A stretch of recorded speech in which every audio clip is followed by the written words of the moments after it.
Semuanya.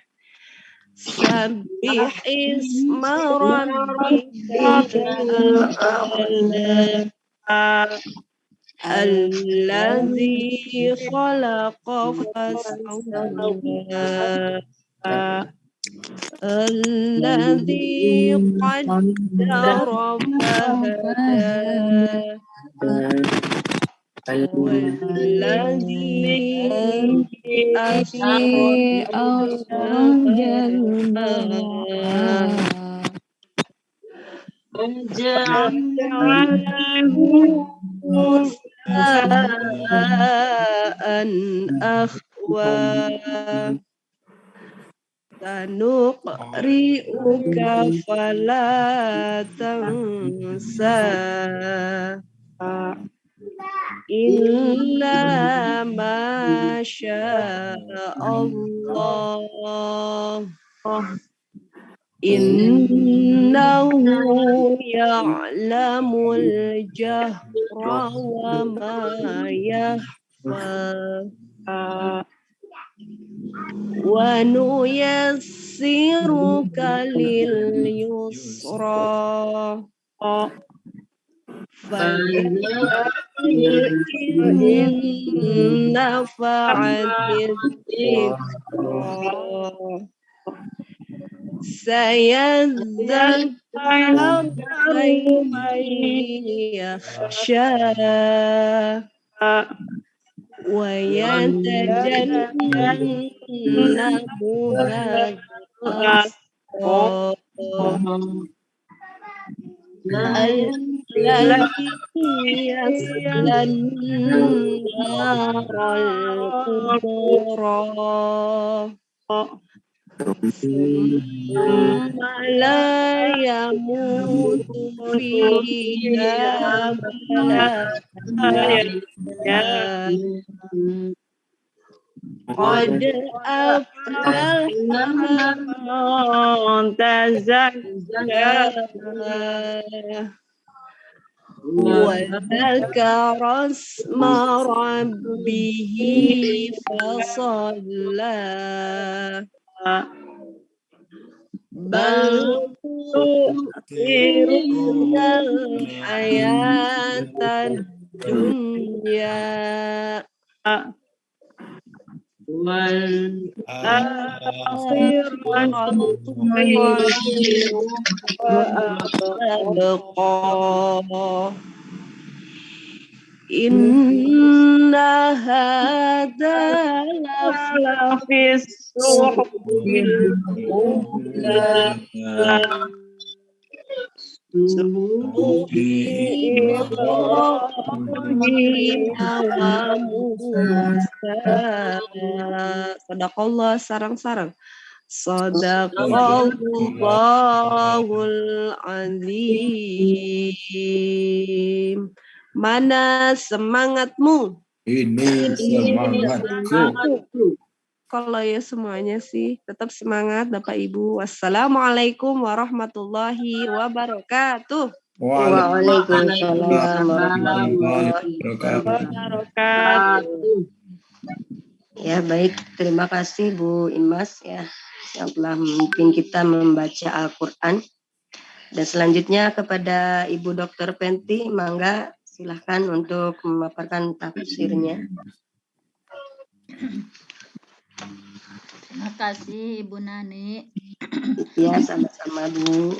Bismillahirrahmanirrahim. Alhamdulillahilladzi hadana lihadza wa ma kunna linahtadiya laula an hadanallah. Asyhadu an la ilaha illallah wa asyhadu anna Muhammadan abduhu wa rasuluh alladzi la nabiyya ba'dah.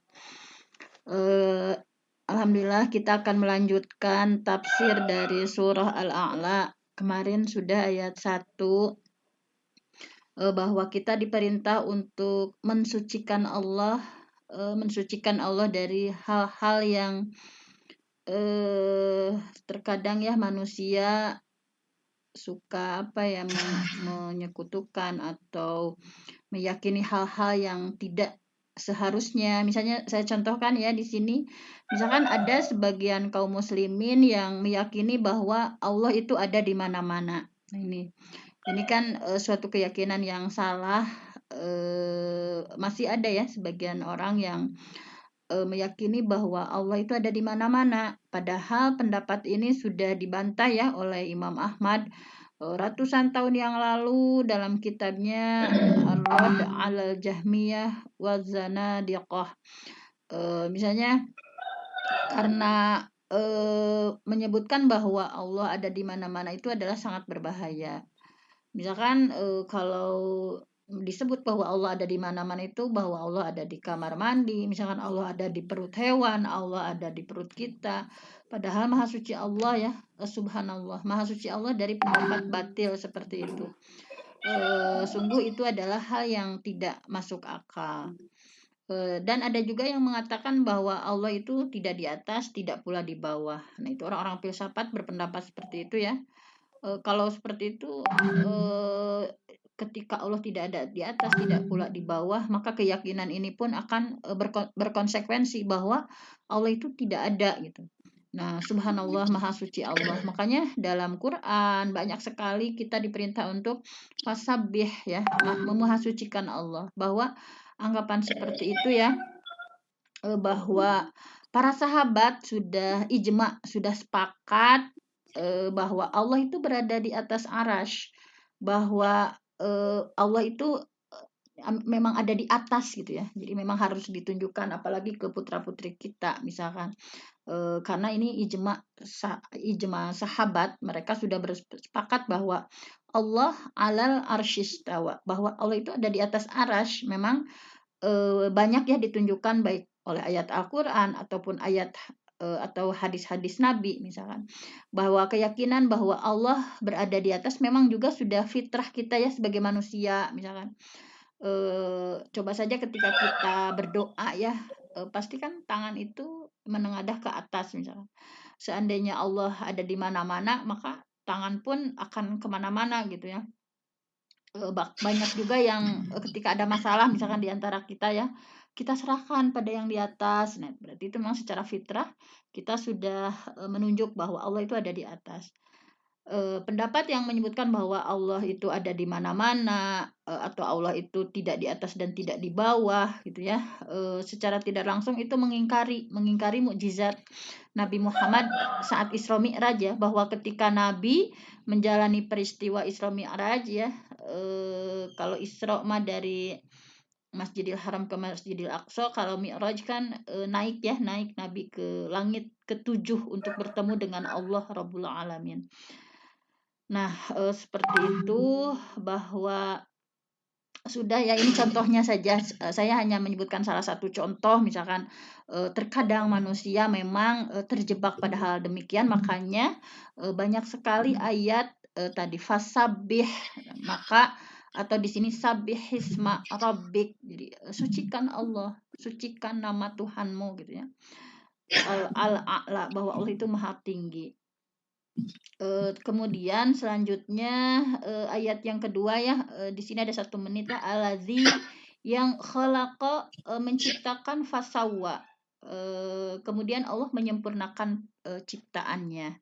Jadi Allah sudah menciptakan seluruh makhluk dan sungguh Allah sudah menyempurnakan ciptaannya, sehingga bisa kita saksikan ya, subhanallah, ciptaan Allah yang indah, menakjubkan misalnya. Apabila kita perhatikan ciptaan manusia, akan ada banyak kekurangan gitu ya. Tetapi subhanallah, Allah menciptakan kita saja ya, kita sebagai manusia bagaimana dengan susunan yang luar biasa ya.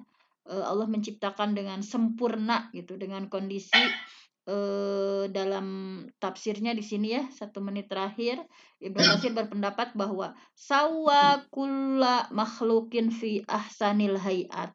Allah itu telah menyempurnakan seluruh makhluk dalam bentuk yang terindah. Ya, dalam bentuk yang terindah.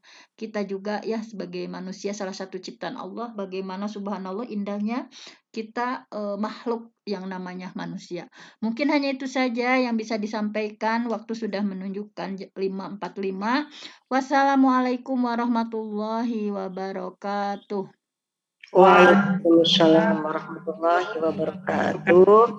Terima kasih Bunda Penti ini atas penjelasannya dan alhamdulillah ya semakin kita tahu bagaimana penafsiran tadi tentang yang biasa di masyarakat Allah di mana-mana itu dan itu merupakan kesalahan besar ya dan insya Allah kepada anak didik kita kepada keluarga kita ya terutama kepada anak-anak bahwa Allah itu ada di atas itu mudah-mudahan satu keyakinan kita yang menjadikan anak-anak lebih yakin ya dalam ketawidannya. Terima kasih Ibu Penti dan saya sebagai moderator mohon dihapunten ya kalau banyak kesalahan dari kata-kata dan kita tutup saja ya dengan doa akhir majlis dengan baca hamdalah alhamdulillahirabbil alamin. Allahumma wa bihamdika asyhadu an la ilaha illa anta astaghfiruka wa atubu ilaik. Wassalamualaikum warahmatullahi wabarakatuh. Waalaikumsalam warahmatullahi wabarakatuh. Terima kasih Ibu Nani. Bapak Salim, halo, Ungaran, Semarang, Jawa Tengah.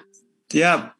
Oke, silakan Pak Salim untuk memberi kata-kata penutup motivasi ya, pembakar jiwa, terutama untuk mulai berlatih menulis apa hasil kajian kita setiap harinya. Menulis one day, one paragraph, sehari separagraf saja. Silahkan Bapak Salim. Ya, terima kasih Kang Asep, Bunda, Bapak Ibu semua, hadirin, hadirat yang tetap bersemangat. Kata Bu Imas, ini mana semangatmu ya? Inilah semangatku. Marilah kita Bapak dan Ibu, kala kita sholat ada 5 waktu, coba salah satu di antara waktu itu kita sempatkan untuk nulis 1 paragraf. Mari kita mulai dari saya sendiri ini belum juga. Terima kasih Kang Asep. Luar biasa. Ibu Ustadzah Nurlaila, halo. Halo, Kang. Alhamdulillah mikrofonnya tadi malam sampai sekarang masih bermasalah ya. Mudah-mudahan ini lancar ya untuk memberi kata motivasi ya bagi para pejuang subuh untuk mulai menulis apa hasil ngajinya agar yang tidak